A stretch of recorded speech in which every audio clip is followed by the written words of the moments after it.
Hey everyone, welcome back. If you're diving into the world of crypto in 2025, you're probably excited about managing your assets securely. Today, we're tackling a straightforward guide on how to withdraw USDT from Uphold to your Tangem wallet. This process is essential for keeping your funds safe and accessible, especially with the growing popularity of hardware wallets. Whether you're a seasoned trader or just starting out, this step-by-step walkthrough will have you set up in no time. Let's jump right in. First things first, make sure you have everything ready.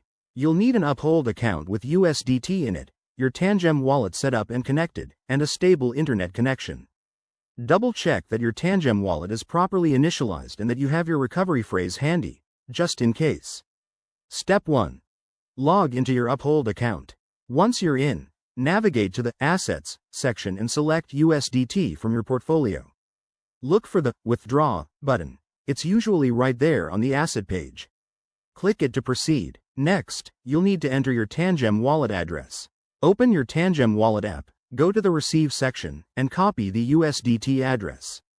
Paste this carefully into the withdrawal form on Uphold. Remember, crypto addresses are case sensitive, so triple check for accuracy to avoid any mishaps. Now, specify the amount you want to withdraw. It's smart to leave a little buffer for fees, which can vary based on network congestion in 2025. After that, review the transaction details, including any network fees, and hit Confirm. You'll likely need to verify this with two-factor authentication for added security. Once submitted, sit tight. The withdrawal might take a few minutes to an hour, depending on the blockchain network. Keep an eye on your Tangem wallet for the confirmation notification. And there you have it. Your USDT is now safely in your hardware wallet. A quick tip. Always use the official Uphold and Tangem apps to minimize risks from scams. If you're new to this, practice with a small amount first. Thanks for watching. If this helped, hit that like button and subscribe for more crypto tips.